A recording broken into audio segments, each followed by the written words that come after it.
Hello, and welcome to another Season 14 edition of AGT Time.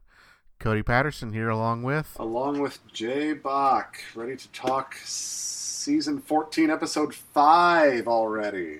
Yeah, we're in the fifth week. Welcome back. Yeah, and of course, let's get it out of the way. Rate, review, subscribe, all those things that you're supposed to do. And definitely tell a friend about the show. If you like what this is, if you're looking for somebody to talk to, you can tell a friend about the show. And of course, we'd love to interact with you guys. If you have input, if you have questions, things to say, reach out to us on all the platforms. On Twitter, it's AGT Time. On Facebook, it's AGT Cast or AGT cast@gmail.com, right? There you go. That's right. Yeah, good job. All right. So, it's good to have you back this week, Jay. Yeah, I missed seeing everybody last week, or seeing you, I guess, and talking to everybody. I went through the exercise of watching the episode and taking down thoughts on everybody, just as a good practice for, since I'm doing the whole season, I want to make sure that I know everybody's story and everybody's thing and have things square away there. So, yeah. Did you have any thoughts on Season 4? Episode 4? Yeah, Season 4 was a while ago. Yeah, it was a while ago. Do you remember anything that went on back then? Barely. Okay. No, Episode 4. So this, I can give just a couple thoughts on everybody. We had, first one was Melissa Arliff. She's the gal who lives in her RV with her rats. And she's got her Henta that does the obstacle course and does the very unique talent of scrambling across her legs while she's standing on her head. I would like to see this act a few more times. I like the animal acts. This is a pretty good animal act, all things considered. So yeah, I'm looking forward to seeing her again. Second was Ansley Burns from Easley, South Carolina. Cute, blue-eyed, freckled girl. She sings Aretha Franklin, Think. And this is the one where Simon interrupted her. Said, yes. Do it again, but do it a cappella. She nailed it. The audience loved it. I thought she was adorable. I didn't think that she was as talented as maybe the rest of the judges. Talented enough and plenty memorable, maybe because thanks to Simon. Then we had Sauce, our magician who does a kind of magic. Yeah, it's kind of magic, Yeah. Did you remember his parents from I did, season 11? Yeah. I loved the quick change act. I know that it's not a particularly thrilling sort of magic, but I loved that quick change act. And I really liked Sauce as a magician. I appreciate somebody who doesn't need a lot of stage props, right? It's not the what they call it, the human bear trap, or like the pyrotechnics and the this and that and yada yada yada. It's like just a good solid magic trick. And we kind of talked a little bit about the size of magic tricks, where it doesn't have to be huge. It doesn't, we don't need that close up, minutia, but this is a nice stage act. I really enjoyed the part of this where he was like, for lack of a better word, juggling the cards. He's spinning them and like throwing it behind his back and catching it in his mouth and doing all that sort of card manipulation where it's not necessarily making it disappear and making it reappear. It's just being extremely comfortable with the playing cards. I thought he was really impressive. The next act, number 4, was Marcin. He called himself an experimental guitarist from Poland. I loved this. This guy was fantastic. I thought that he just takes the guitar to a different level. There's an artist. Her name's Khaki King. and they both use the guitar kind of in the same way. Like it's a percussion instrument, and it's I'm reaching over top of the fretboard, and I'm not just strumming with my right hand and left hand changing the strings by hitting a different thing. It's hammer-ons, and just totally just playing it like it's not even playing it, like becoming one with it. Right? It's just an extension of who they are. I loved it. The audience loved it. The judges loved it. It translates so well to the AGT stage. We talk about how singers can do a song and it just fits nicely into their time slot. Kind of similarly with dancers. I thought that this was very similarly. It just fits so nicely into that sort of soundbite nature of the show. Man, I feel like he could be a winner. I really do.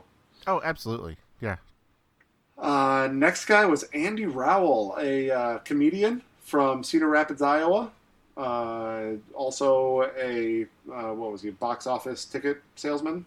Yep. From the great state of Iowa. I don't know if you've ever been, but it is beautiful this time of year. He looks like a office cubicle kind of guy, bad mustache, questionable hairdo, just like not great.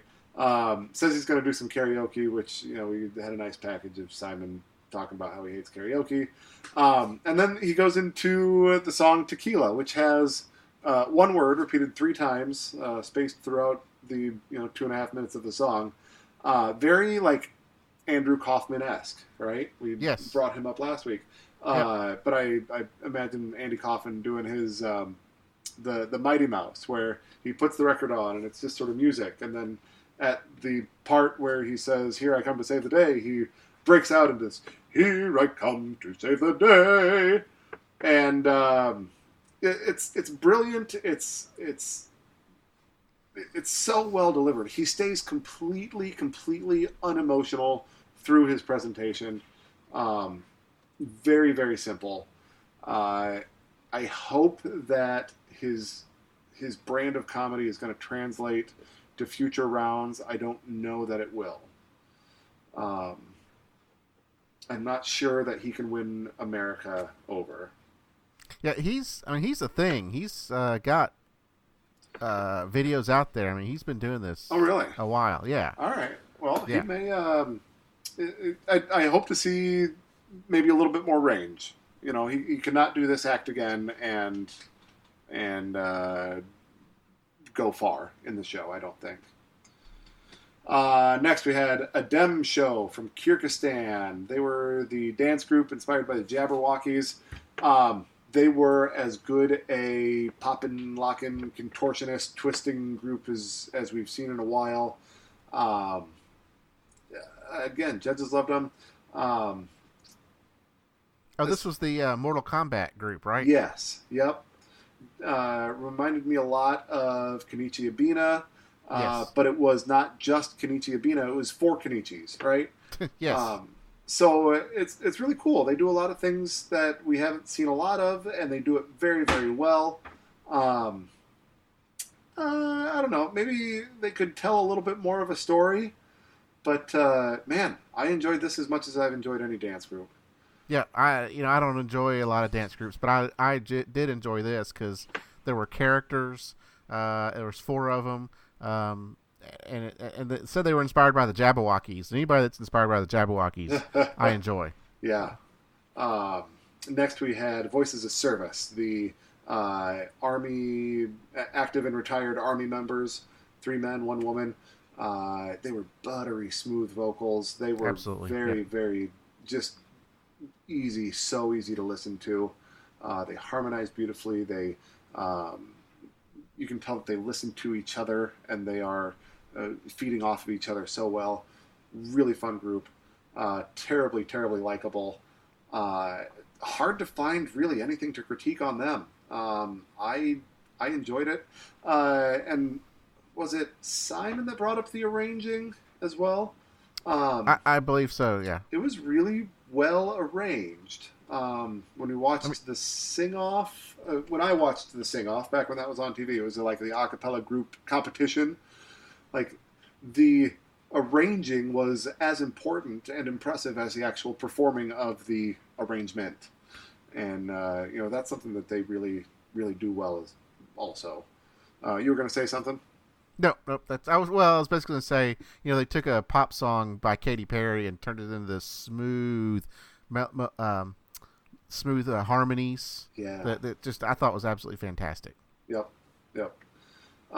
Then we had sort of this whole flute package and talking about how I don't know, Simon hates the flute and what good is a flute for, and Terry Crews backs up this flautist that gets rejected, and then we're introduced to Brandon Copprich, who I thought, oh man, this guy's going to go through. This is going to be something. But he was not a good flautist or dancer, so we didn't have to see much more of him.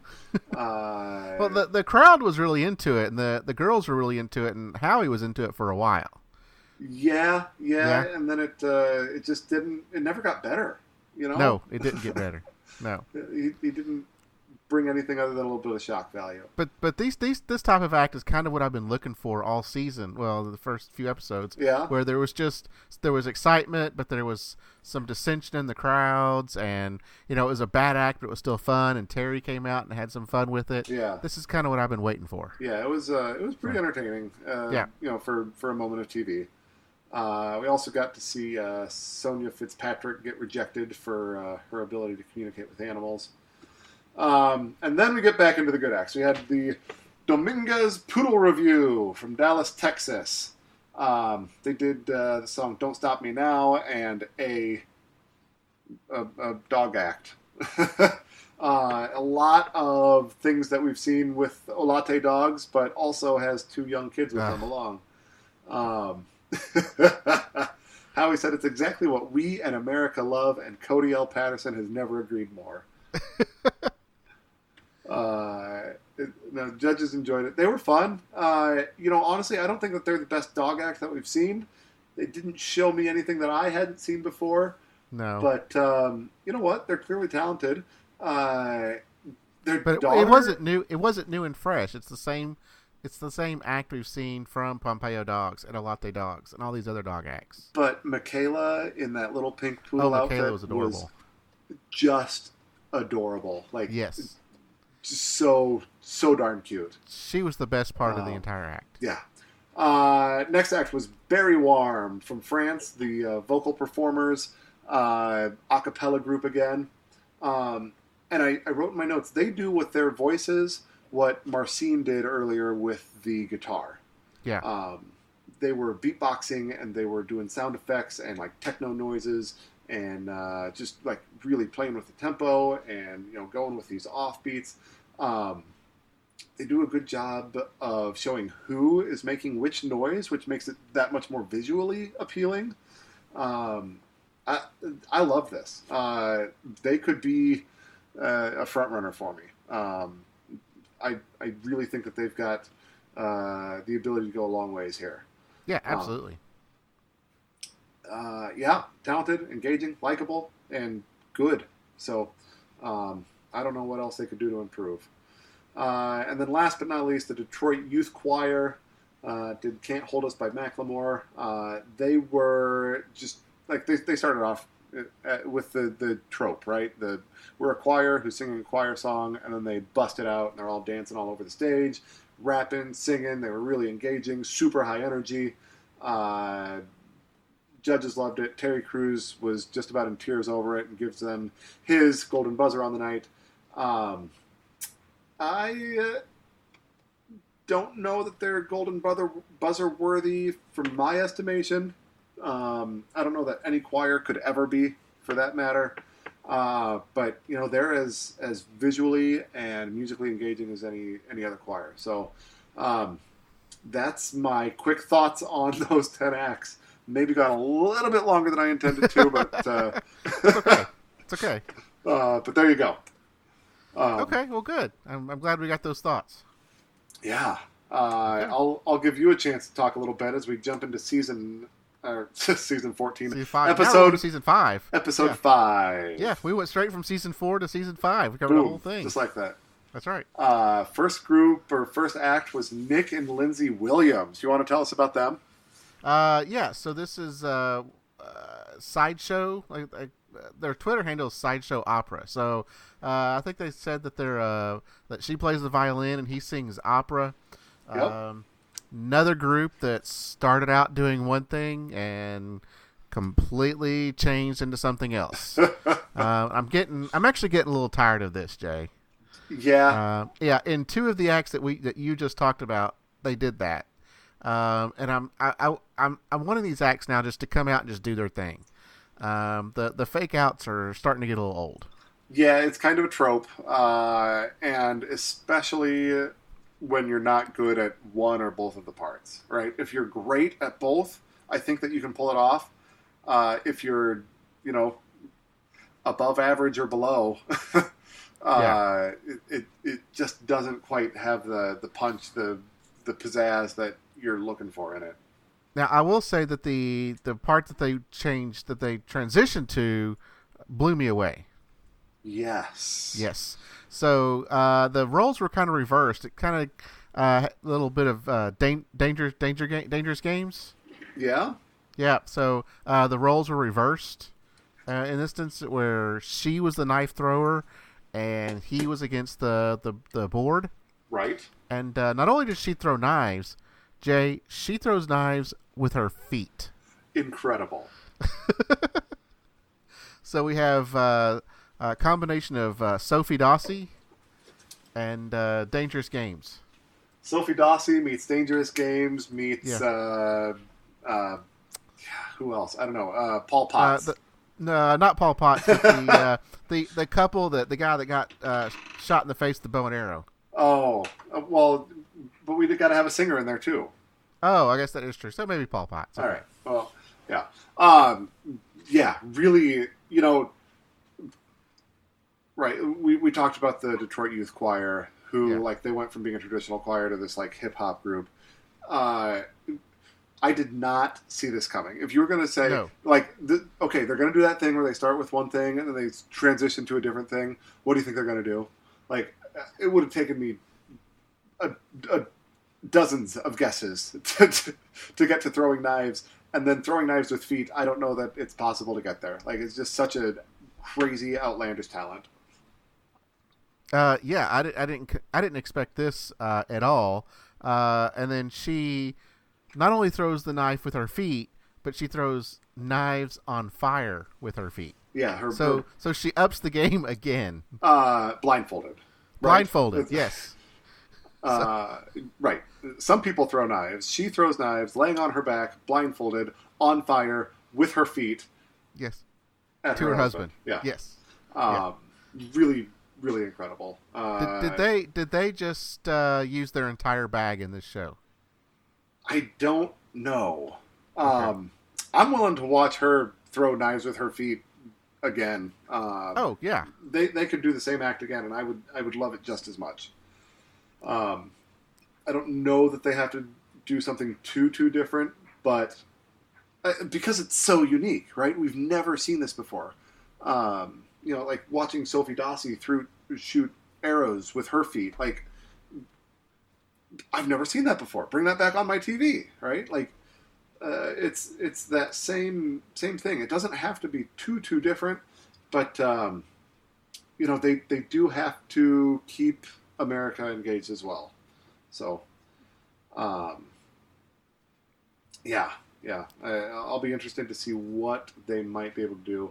What are they going to do to ingratiate themselves to America? I'm not sure, but they were.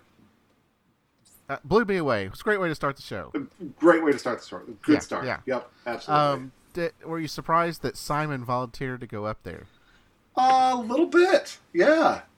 Now, when she threw at him with her feet, yes. It did not get anywhere close to him. No, it did, and he was standing almost off the board anyway. Right. It was.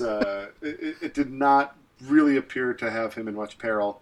But what we can say is that when she was throwing at her husband, they were appearing at least to be inches away, just Yes.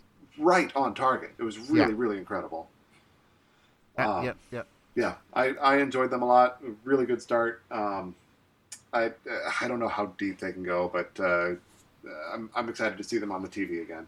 Yeah. So they initially got 3 yeses, and then a no from Simon. And Simon decided to go up there. He said, "If you don't kill me, I'll give you a yes." Yep. So. Right. Not a normal act. The next act, on the other hand, was pretty normal. Yeah. We had 11-year-old Izzy and 14-year-old Easton, who are dancers from Las Vegas, and also they love food. They do love food. Yeah. And they're best friends. So they do this dance. The story is the older brother is going off to war, and the little sister doesn't want him to. She's sad. It's contemporary dance. I have mixed feelings about this. I'll tell you, the judges, Howie said, not a fan of this kind of dancing, but I'm a fan of yours. Gabrielle said, beautiful, incredible talent. Julianne said, spectacular performance. Simon said, really fantastic, great audition. And I'm definitely, like, in the Howie camp. Like, but I'm not even sure that I go all the way to a Howie endorsement on this. Like, I'm not a fan of this dancing, and I will stand by that. Like, it's really hard to engage me with contemporary dance. Yeah. Do you know what makes it contemporary dance? No. Okay, so I found this website here that kind of talks about it a little bit. Okay. And the main thing for contemporary dance is they dance in bare feet. Okay. Okay, so which is what they did. Okay. It's also more fluid than other types of dance. It's freely expressed. It's unlike ballet and maybe ballroom dancing. It's more flow. There's a lot more flow involved. Okay. They use gravity a lot to kind of pull themselves down. But the big thing for contemporary dance is they dance in their bare feet. Okay. So. Well, look at them doing contemporary dance in their bare feet. Well, they made a big deal of it. I had to go look it up, Jay. Yeah. Thanks for doing that on our behalf. Not a problem. Yeah, and like Izzy, like she is super bubbly and cute. Yes. Easton is really very skilled. They're very good together. And like legitimately, I can tell that they're good dancers. I can tell that they're well choreographed. They're well trained. Well,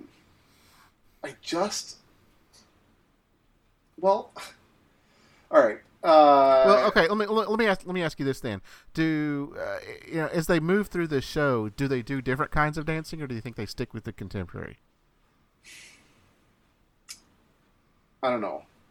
And if they move to other types of dance, will you be more pleased, or is it just the type of dancing that they did? I think it's the dancing that makes me a little bit uncomfortable, right? Like it's using your body to communicate.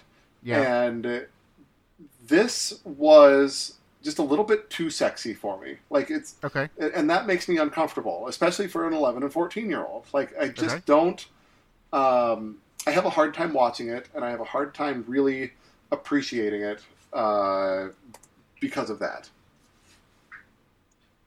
I think that's fair. What about some of the dancers we've had on before, or they've done the ballroom dancing, or they've done like salsa dancing and the tango and those type of things? If it's adults? No, these are kid dancers. It makes me uncomfortable. That still makes me uncomfortable. Okay. And that's, it's kind of an unspoken thing. It's something that I don't necessarily feel good about, but I don't really like it. It's more of a problem with me, maybe, and my exposure to dance. But I just don't care for it. Okay. I just didn't care for this particular dance. Was it Howie that said he doesn't like this kind of dance? Yeah. I think if they were to do ballroom dancing, I think I enjoy for some reason ballroom dancing a little bit more. Or like a tango or a salsa or something of that nature, square dance, we could even do a square dance. I would enjoy that. The clogging, I kind of like some clogging as well. Yeah. But you're right. Well, I agree that in this type of dance is just not my bag. Yeah. Square dancing and clogging are much less sexy. Yes. To me. I'll qualify that. That's fine. Yeah. But they did get 4 yeses. We'll see them in the next round. I would kind of like to see if they're going to do this. If they're going to do dancing, I want to see some variety. I want to see kind of what they're. I want them to be more wide than, or I guess more deep than wide. Sure. I want to see the depth of their dancing. Give us more styles and not just more contemporary. Put your darn shoes on, kids. Well, we're gonna see some more barefoot dancing here in a little bit. All right. Okay. We'll get around to that. Act number 3 was Lamont Landers. You want to take this one? Yes, because I messaged you this and said this Lamont guy is killing me. Yeah. So we have Lamont Landers, 27, from Huntsville, Alabama. Says he's a full-time musician. Yep. He comes out and he starts singing "Let's Stay Together" by Al Green. Right. And I kind of like this rendition of Al Green. I thought it was a little bit different. Sure. But Simon interrupted him and told him that that's a very safe wedding song. Right. Yep. And then I kind of thought about it. I'm like, yeah, I could hear that being played at a wedding. And Simon even asked him if he was in a band. Mm-hmm. So apparently there's a group of them that maybe play for weddings and in his package bar mitzvahs he was playing or whatnot. With a band. So I don't have any. I'm a little curious why he didn't bring his whole band with him. That's a good question. That's a real good question. But Simon stopped him and said, "Hey, asked him what other song he had. Did you write down what the other song it was that he had? It was for something very similar. Yeah, something real similar. I didn't write it down. Sorry. Okay. But it was something very similar to the Al Green song. And all the judges just agreed, that's too similar. Simon said, "Hey, go and find another song. Come back later this afternoon." He said, "I like you. I like your voice. I think you're a great guy. I just think you didn't pick the right song. And I want you to come back." And Lamont wanted no part of this. Right. He wanted to sing his song.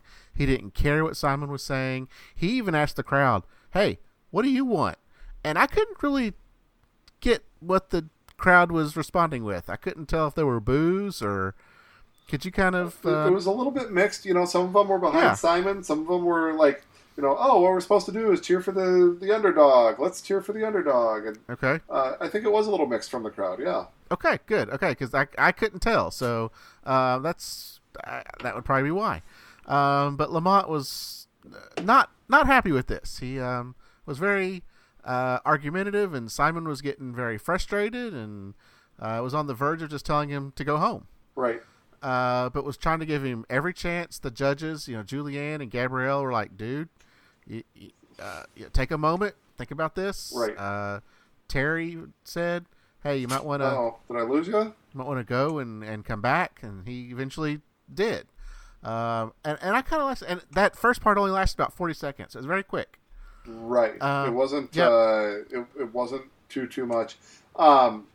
So he breaks off. He says, "Fine, I'm going to go try and figure out a different song to do for you."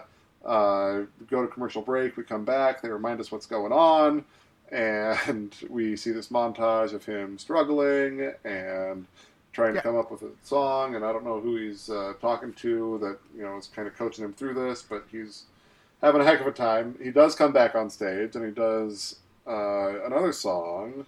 I wasn't familiar with this one. "Dancing on My Own" by Callum Scott.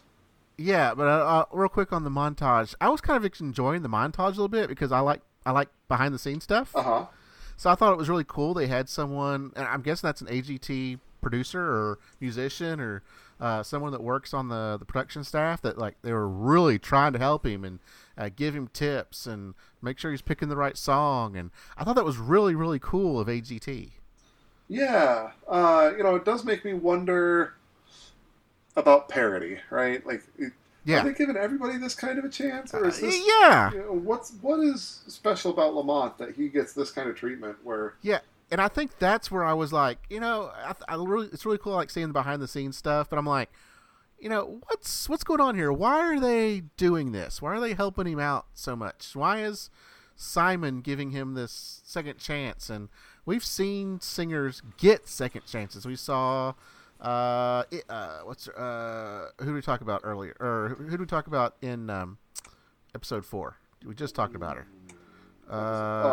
Ainsley. Yep. Yeah, we just talked about Ainsley, and she kind of got a second chance, even though it was the same song. She got to sing it a cappella because the backtrack was too loud, which I still don't know why someone in the sound booth just couldn't, I don't know drop if that it was volume. too loud. It may have just been like too aggressive of a sound of a backing track. Like it wasn't showing her off, but Okay. That's beside the point. Yeah, but she got a second chance. He got a second chance. We've seen performances in seasons past get a second chance, and I don't know how he chooses, hey, who gets a second chance and who doesn't. We've seen montages of these singers where they just tell them, look, we don't think it's your time. Come back next year. It's just not the right fit. It's not the right song. Whatever the excuse is, they tell them, no. But for a few of them, they say, hey, come back and go pick another song or give another try and come back a little bit later. And we'll do this again. And I don't know how they decide who does that. Yeah, and or who gets to do that.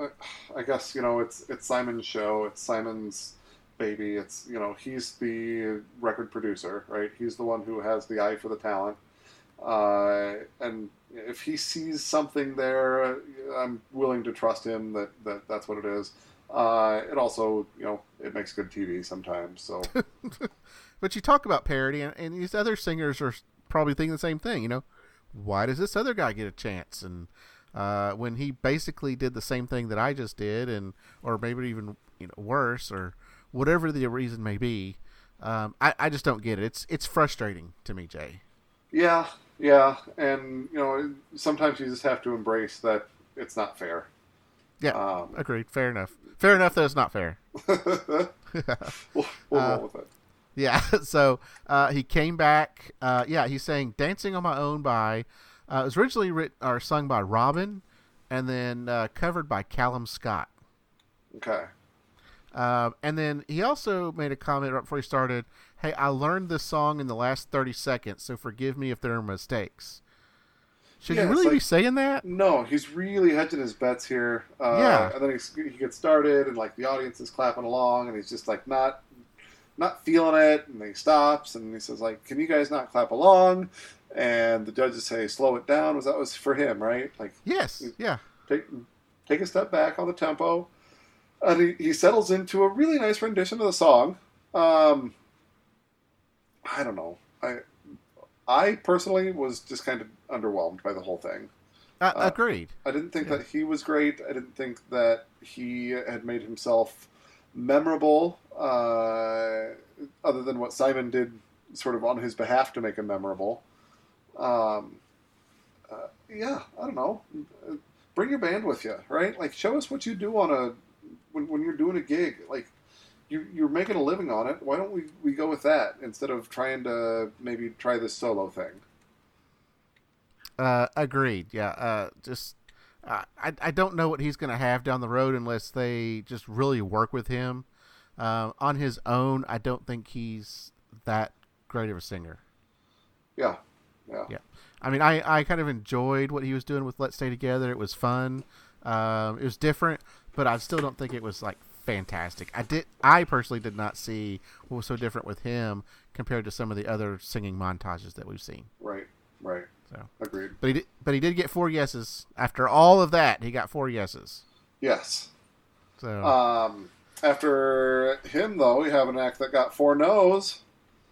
Yeah, and it's interesting that death comes right after Lamont Landers, because that's kind of what I felt like after Lamont Landers.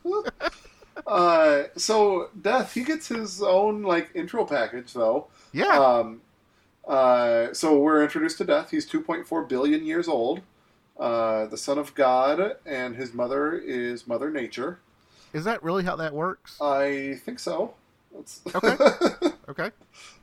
When he took the form of a human, he wanted to learn improv, get into stand-up comedy, and get a dog. So, his dreams are being realized.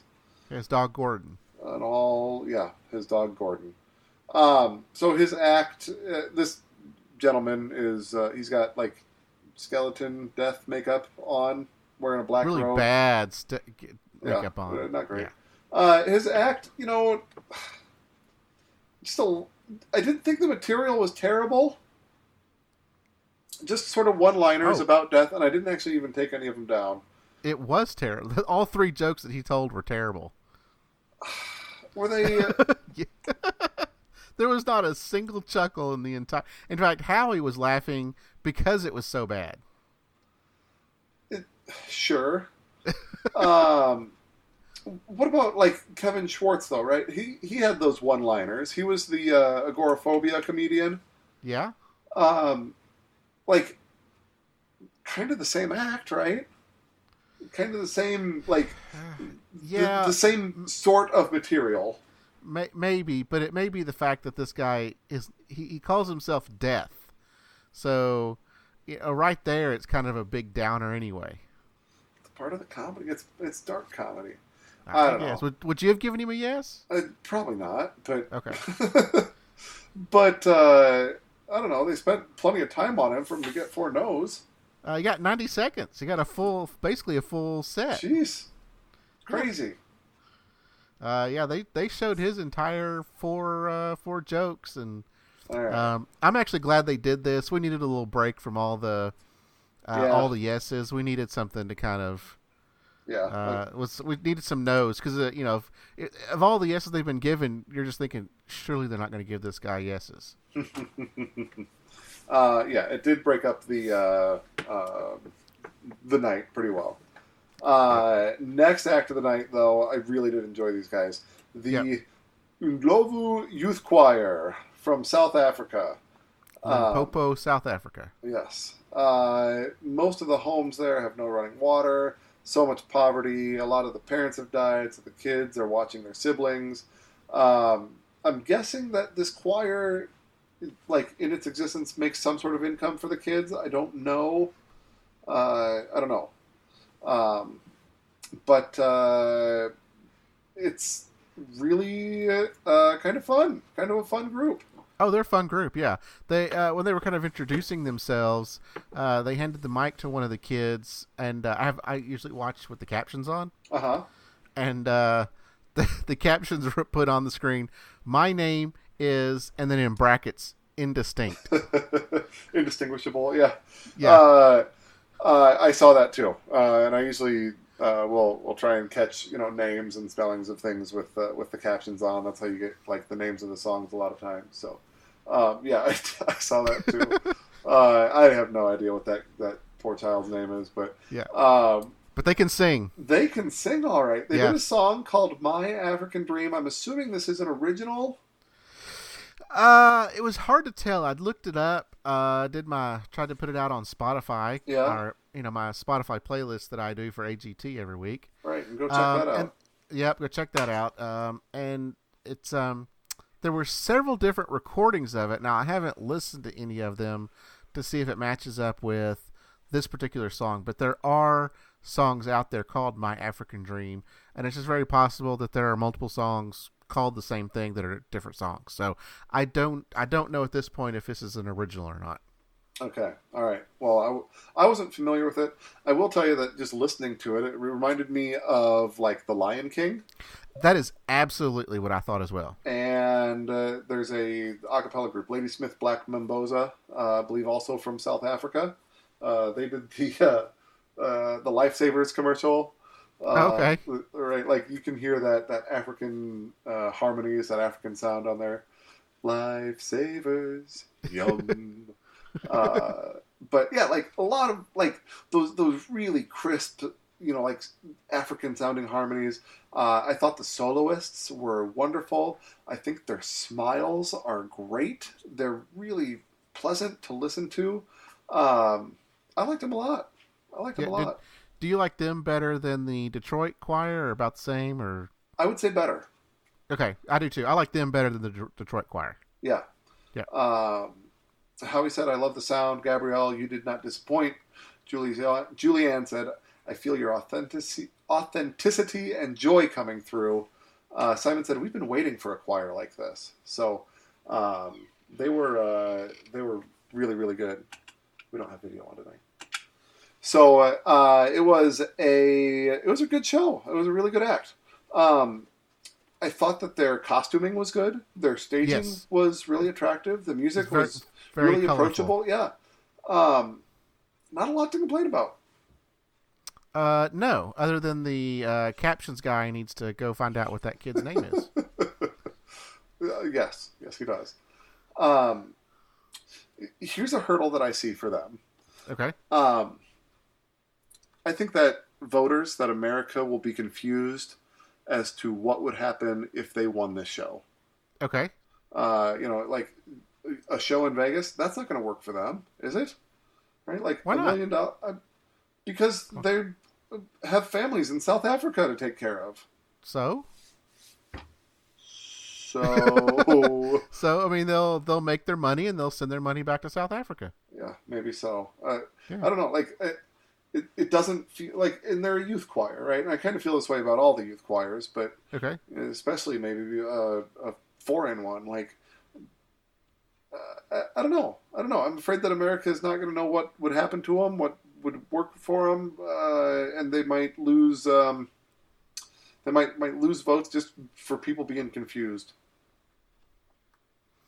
I mean, that's a possibility. I don't think America will put too much thought into, hey, what happens if they win? They're going to be in Vegas. I don't think people are going to put too much thought into them being in Vegas and their family being back in Africa. All right. Well, I think you're putting too much faith in America, Jay. This is the same America that voted dogs to win a season. So you didn't watch the season. The Latte Dogs were pretty darn good. I did watch that season. It's after that season I stopped watching because of Latte Dogs. You gave up on America. I did. I gave up on America. All right. So I'm still bitter, Jay. I'm still bitter. Well, all right. Well, here's a Vegas act if I ever saw one. Sixth act of the night was it Simone and Lorenzo, Yes. psychologists and creators of Idigo virtual reality. Yes. How it goes into VR. Yeah, designed to help people get over their phobias. It says our talent is inviting others to unlock their talent. Yes. Um, Help me, help you, Jay. That's basically what it is. Yeah. And so,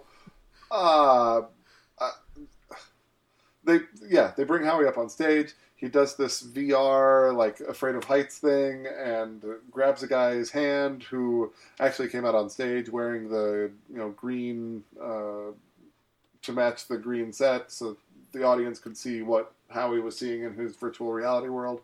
You're like a full body green suit. Yeah. And so Howie, of course, hates touching people's hands, and there's this hand that he has to grab, and, gosh darn it, he grabbed this guy's hand. And, Yeah, not only is he afraid of that, he's afraid of heights. Sure, okay. Was this a talent? What was this? Okay, so I've had this issue. I think somebody's done something like this before where they've done VR. Right. Or they've come out and they've tried to teach teach the crowd something.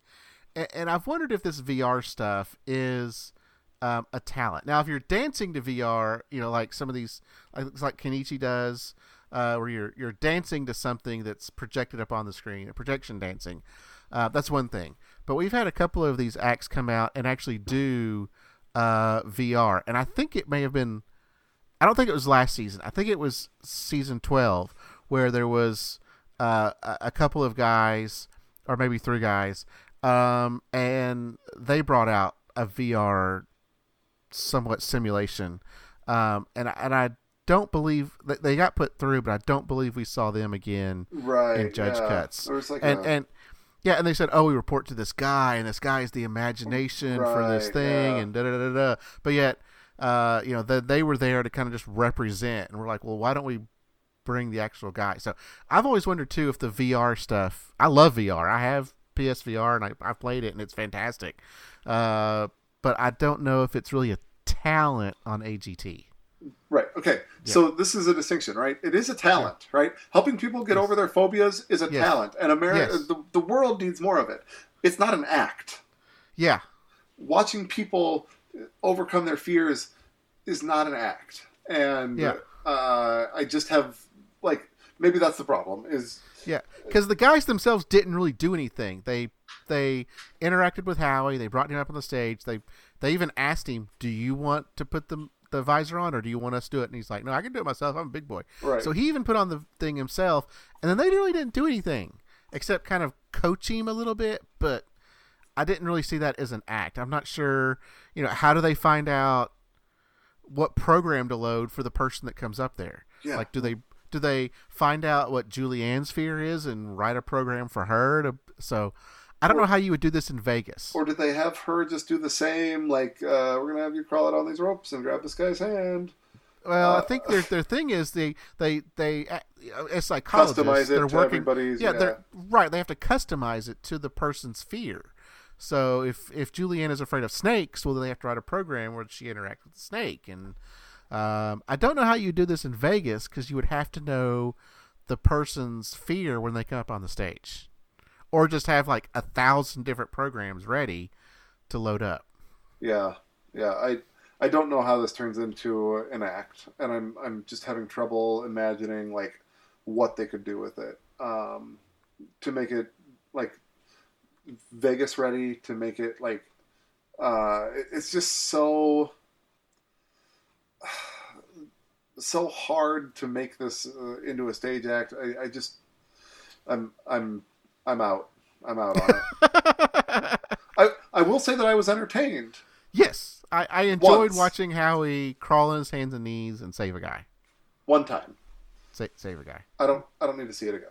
Yeah, I'm good with that. They did get 4 yeses. I'm curious if we'll see it in judge cuts. And I'm with you. I don't know how far it would go. Yeah. So. All right. Next act was. Can you pronounce this name? I didn't write down the pronunciation. I think she said it was Amane. Amane, yeah. 10-year-old opera singer from Florida. I wrote down one note. Okay. She's the new Jackie Ivanko. That's what I wrote. New Jackie Ivanko. Wow, Jay. We are like, whoo. Well, sometimes you call a spade, right? She sang an opera song. She did it very, very well. She's 10 years old. Sings like she's 20, Do you know how old Jackie was when she was on AGT? I'm guessing about 10. She was 10 years old. Yeah. Yep. Cute as a button. Yep. She's talented, no doubt about that. Oh, yeah. No? I was listening. A lot of times I watch this also with headphones on. Okay. So the music, I can hear the singing a little bit clearer. Okay. Those high notes that she was singing, it felt like she was reaching for them. Okay. It didn't feel like it was like she was. It didn't sound like it was clear, like a clear high note. Like she was trying to get up there and just really, barely getting to it. Okay. Yeah. All right. It's like she was struggling a little bit to get those high notes. Okay. The rest of it was fantastic, but when she would hit the high notes, it didn't sound 100% accurate. Maybe she was a half a step too high, or maybe even more than that. Yeah. Okay. Nothing that I really found off-putting about it. Just we've seen it, right? Yeah. No, but I love Jackie Ivanko. I think she's fantastic. Yeah. And we don't get many child opera singers. And I think a child opera singer, to me, I love child opera singers. I think she's a great opera singer for her age, Jay. She is a great opera singer for her age. I agree. She is not the greatest opera singer in America. Oh, no. Did you recognize the song she sang? I did not. It's called, and I'm probably butchering this pronunciation. Nessun Dorma. Was it from? That wasn't from Carmina Burana, was it? I don't think so. Okay. Pavarotti has sung it. The translation though is "None shall sleep." None shall sleep. Yeah. Okay. I wonder if you know what? I'd almost bet that we've seen this song done by other AGT contestants here. It's very possible. I actually went back and looked to see if Jackie Ivanko had sung this song. Okay. And she has not sung it on AGT. She has sung it, and there are videos of her singing it. Okay. But she did not sing it on AGT. Did you then listen to them side by side, or? I did not. No. Okay. That might be a good exercise for us to do here. Yeah. Yeah. You know what? She could be a contender among the singers. Yeah. She's cute enough. America likes Jackie Ivanko enough. Why not her? Yeah, and Jackie Ivanko finished second. So yeah. These don't come around every season. No, they don't. No, they don't. Howie said, "How does someone your age get in that kind of music?" Probably she watched Jackie Ivanko sing. Yeah, maybe a little bit of Jackie Ivanko. She did say that like her grandma loved opera and her mom, listened to opera with her grandma, and now she listens to opera with her mom, and that's just what they do. Yeah. Now, part of her, she did say her father owns a ice cream factory. Right. Yes. She's living her best life, right? Oh yeah. Loving parents. America's Got Talent. You ice cream every day. Yeah. I just had a question for you, Jay. Yeah. What's your favorite ice cream? Ooh, boy. I like a good chocolate chip cookie dough. Okay. Yeah. But right now I got some in the freezer that's like a salted caramel. Ooh. It's pretty darn good.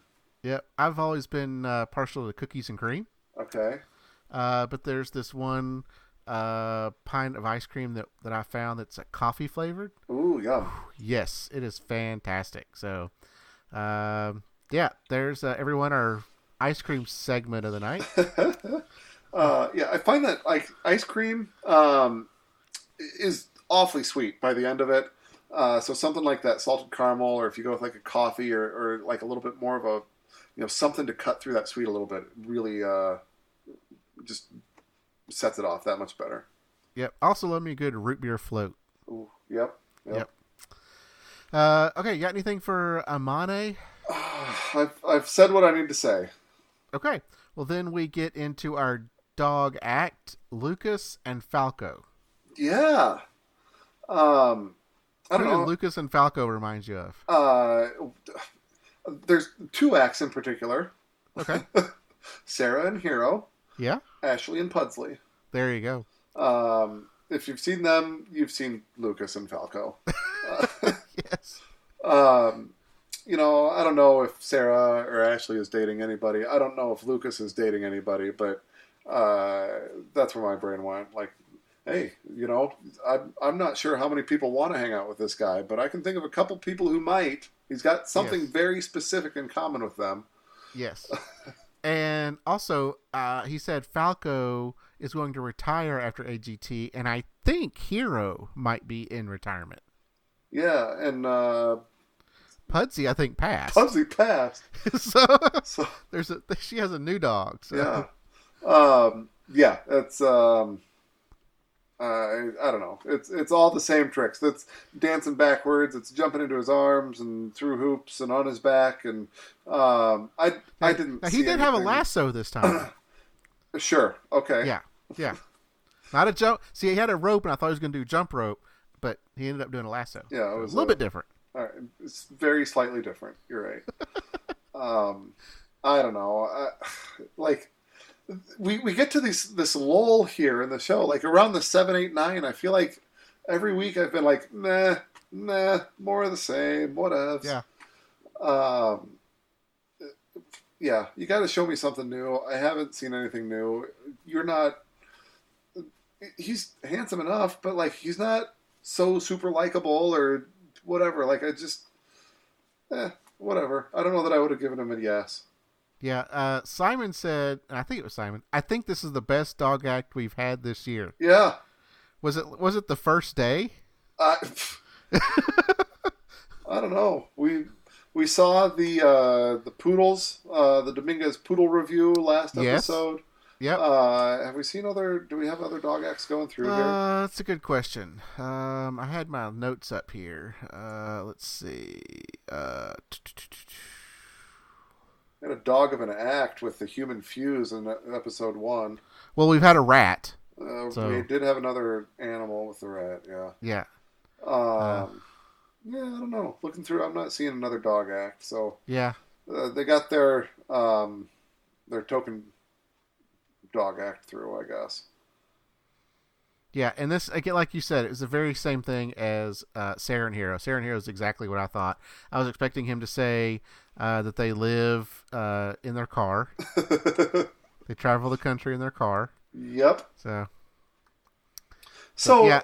Okay, now, I will say this. I am not a... I'm a dog lover. I've seen, like, this kind of thing enough times that I'm just kind of immune to whatever. You're doing what it is. But maybe it's like, maybe he's very, very good at this, right? Okay. Maybe he and Falco... Lucas and Falco are just as on point and are as in sync as any other Canine Dance freestyle group, and I just don't see that because I am not tuned into it. What do you think? It's possible, but if they are, they're hiding it really well. But you can only teach dogs so much. There's only so much they can learn. Yeah. Yeah. And we know that Simon's a huge dog lover. We know how much he fought for Sarah and Hero and how far they went. We know that Julianne's got dogs. We saw them get a psychic in the last episode. Yeah. I doubt Howie has a dog. Howie said he used to have a rat. I don't know how true that is, and we don't know about Gabrielle. We don't know what her. I'm sure she's a dog lover. I think I remember her saying she's a dog lover. But okay, so we have all four judges are dog lovers. We're dog lovers. I've had a dog my entire life. I'm guessing you've had dogs. Most of it, yeah. Yeah. So we love our dogs, but there's only so much that you can teach these dogs, and it's getting to the point we're seeing the same thing every year. And it's almost to the point where Falco is a border collie, and I think Hero was even a border collie. Yeah. It could have been. It seems like part of the routine is they have to be a rescue dog, right? Isn't that kind of the thing? I don't know, and I don't know if Falco. Yeah, was I don't a rescue think Falco dog. was either. He adopted Falco because Falco peed on his leg. Right. They wouldn't go. All right. Well, I've said my piece. Hero is a border collie, so maybe border collies can learn things other dogs can't. Yeah, I don't know. I don't know. They're a right size, and they're a right, maybe we're the right animal for it. But yeah, okay, yeah, I've seen it. Okay, well then we get the Verba Shadow Dance Group. Right, Verba, Verba is how they spell that. Yes. Verba Shadow Group from Ukraine. They tell us they're going to tell a story of love and hope. And so they do kind of what we've traditionally seen with shadow dancers. They've got the backlight, and they put themselves between the light and the screen, and we're looking only at the front of the screen, so we only see their shadows and all the different shapes that they make and the story that they tell with their bodies that way. But I felt like they actually did ramp this up, and actually ramped it up pretty well, all things considered. There was, and I think one of the judges mentioned this, like, there was people creating the shadows on the back side of the screen, but there was also dancers on the front side of the screen. Yeah. And they would have colorful things as well on the front side. Yes, there's some color involved. I think maybe even like some projection on the screen, right? Yes.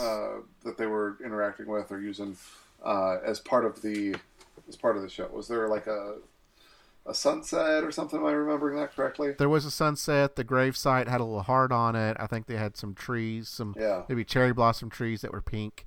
So Yeah. So I liked the sort of interactive screen a little bit more. I liked that all the dancers didn't have to be behind the screen to tell the story. Um, but I'm not totally sure how I feel about this. Like the action was pretty intense. The story they yeah, told it's like the same story that you tell when you're doing one of these acts, right? There's a couple and they get engaged and they have a baby and he goes off to war and he comes back and the wife dies and he's left with a crying child. Like it's this total heart-wrenching story that can be told very, very well, right? And the child grows up and he uses the mother's ring to get engaged to the next lady and the circle of life continues, right? Um, and I guess my issue with the intensity of the action was like when he goes off to war, it was like a record scratch and like guns banging and there's a tank and like, uh, you know, I'm blessed enough to have never had to serve in the military, but I could imagine like somebody with PTSD, like that getting to them. It's those sort of like surprise things, those big bangs that can really bring back those intense memories. yeah. When the war scene started, that really jolted everyone. They didn't expect that, and like you say, they showed tanks up in the shadows, and then soldiers holding guns, throwing grenades. I mean, they put a lot of they made that scene very graphic. Yes. Whereas we've seen this type of story before, but they didn't really go to that extreme.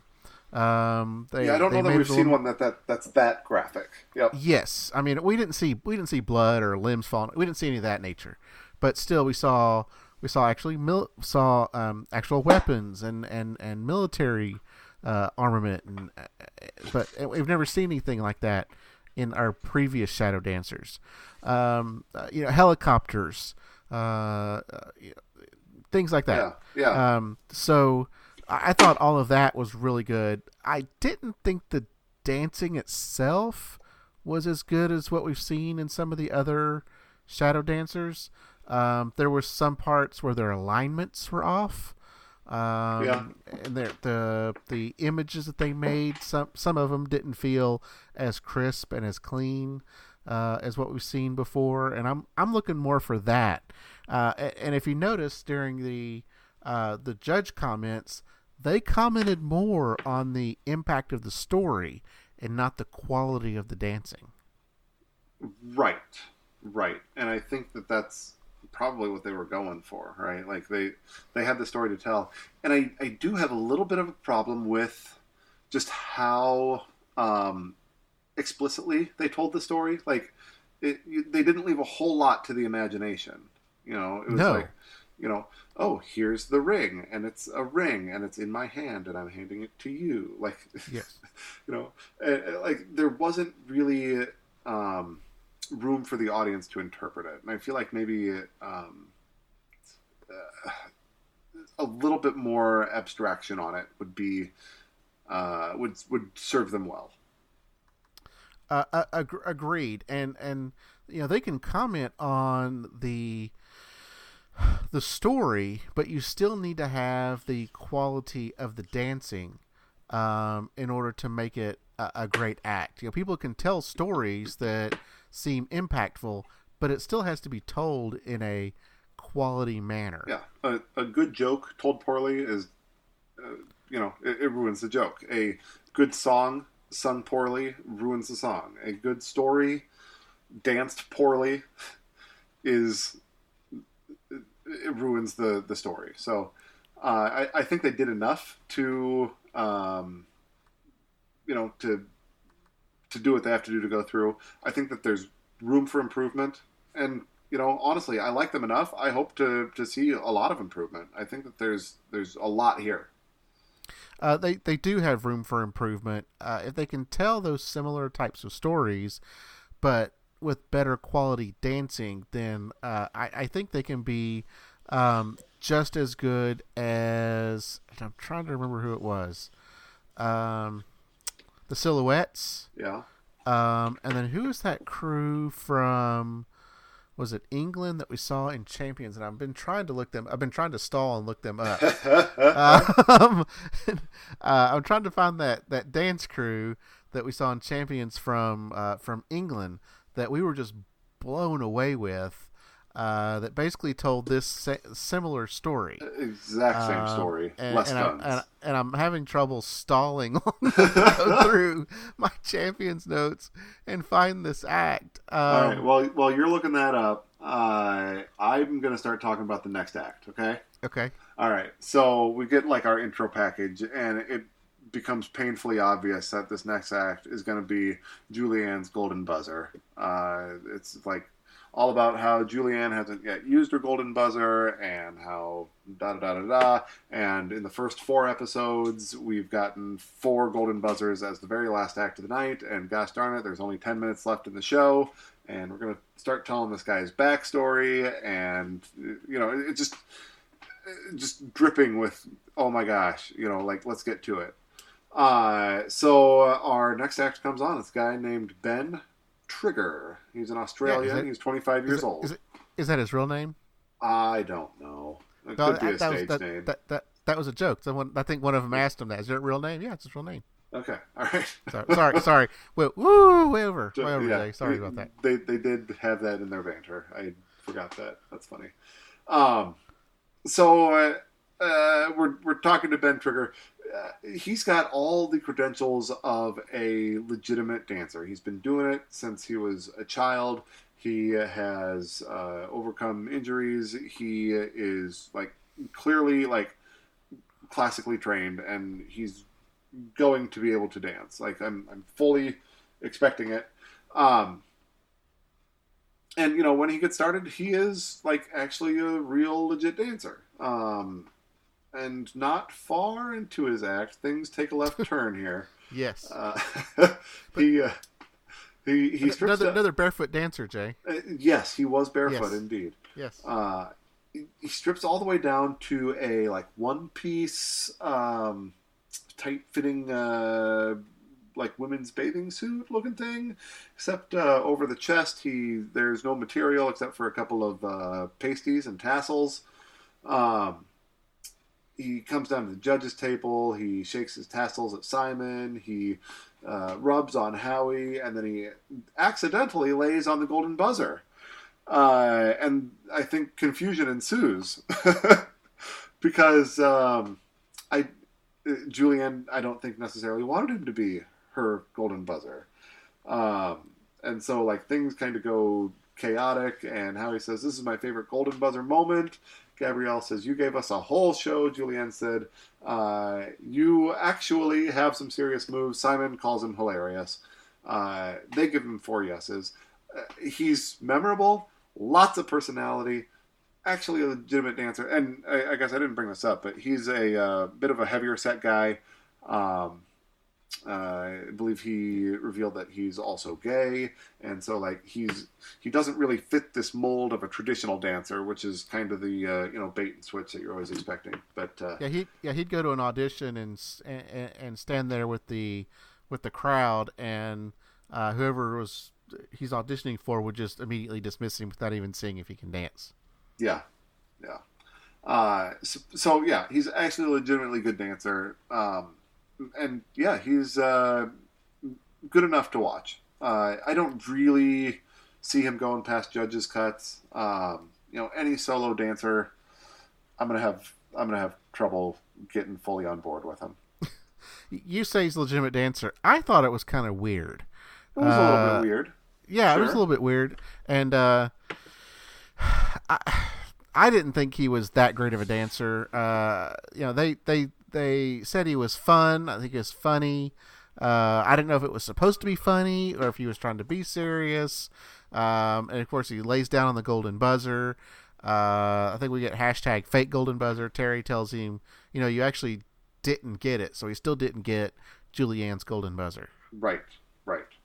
And then backstage, said, "Now you got 4 yeses, but to be clear, you do need to come back for the judges round. You're not going through on your golden buzzer that you accidentally hit." So now we had this, I think, in the last episode as well, where someone, it may have been the episode before, where a lady had gone down to the judge table and then accidentally, in quotes, leaned on the golden buzzer, and then nothing happened. yeah, was that Urian Retriever? Is that maybe the right one? Yeah. Yeah, and like she was intentionally trying to make the golden buzzer go off. Yeah, but was he? I mean, I don't think that he was intentionally trying to. Okay, because if you watch, he went down and he pushed Julianne and Gabrielle to the side so that he can get in that specific spot, and then he leans back. So it makes you wonder if he knew what he was doing. Yeah, maybe. So, so I'm actually glad he didn't get the golden buzzer. So that means we've still got one golden buzzer left. Right. Yeah. And the next episode, I believe, for the week of July 4th, is not going to be a new episode. It's going to be a best of auditions up to this point. That's correct. And I actually thought that was this week. If you listened to last week's episode, I thought there was something different this week. But it's not. There was Auditions 5, which we just had. Then, July 2nd, we get a best of auditions. And then July 9th, we get the last week of auditions. Right. So expect the last episode, or the last act that week to be Julianne's golden buzzer. Yeah. Real quick, Jason, so I'm kind of looking at the schedule here. In Champions, remember we talked about, how many viewers we were getting? Oh, yeah. Yeah, so I've kind of got that, and just take a little side note here for a moment. Each week, it looks like the viewership has gone up. Really? So week 1, 9.75 million. Week 2, 9.8 million. Week 3, 9.4. Week 4, 10 million. And then week 5, 10.13 million viewers. 1.1. Man. Yeah, so yeah, steadily moving in the right direction. That's interesting. I would have guessed that auditions would kind of taper off, and then you'd see it spike again for like judges cuts and taper off, and then spike again for live and taper off, and then one last spike at finale. Yeah, but it seems like it's going up, and it may taper off for judge cuts. People come back for live shows, but as of now, they're winning their time slot. Yeah. And then I was trying to think of Attraction Dance Crew from Great Britain. Attraction was the name of it. Very good job. Yeah. So that's what this kind of reminded me of, with the same type of show that they did. Yep. And I think they did the same one in Champions that they did in their Britain's Got Talent competition as well. Yeah. So, wow, that was a lot to take in, Jay. Yeah. So, of the 10 acts, or I guess 9 acts, I think, that are going through here, who do you like as a potential winner?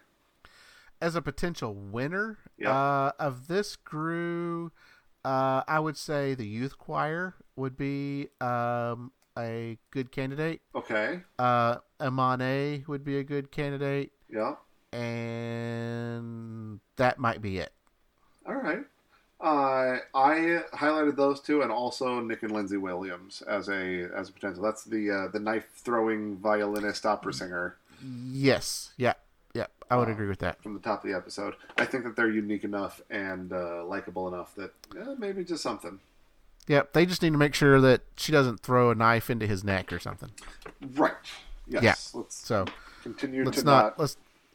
Let's not pull in Amber Lynn. That was it. Yep. Good. All right. So we've got about 40 acts going through in the first, or 50 acts, I guess, going through in the first 5 episodes. Yeah, that sounds about normal. And then we have one more show. Yep, there'll be about 10 more. And then they'll cut it down to how many for the live episodes? About half of the 60. Yeah, let's see. So they have 12. So I think 48. They have to get it down to. Okay. So I think they have 12. 4 episodes of 12? I think. Okay, that makes sense. And then there's probably wild cards and all sorts of other stuff. And yeah, and we'll don't get forget wild about cards. the golden buzzers and Yep. yeah. But I think they have to get it down to 48 for the live shows. Okay. All right. Well, there's going to be there's more coming. I guess we can talk about what we're going to do for next week off the air, if we're going to produce something or make some sort of a production for. Well, we got to recap the recap, Jay. That shouldn't be too much of a problem. So maybe they'll show us something that they didn't show, that they haven't shown us yet. Maybe there's a couple of acts they haven't shown us yet that they'll put in there. Let's hope that it's worth it. Yep. But that's all we got for this week, Jay. You got anything else? No, just a reminder to give us some stars, write us a review, reach out to us if you have any comments, any questions. We really would love to chat with anybody and everybody about the episode and the show and what we're doing right, what we could do better for you, and of course tell your friends. We'd love to continue to build our listener base here. Well, I will say this, Jay, that last week you didn't suck. Book doesn't suck again, so you're welcome. Well, you all have a great week, and we'll recap the recap next week. All right, bye. Bye.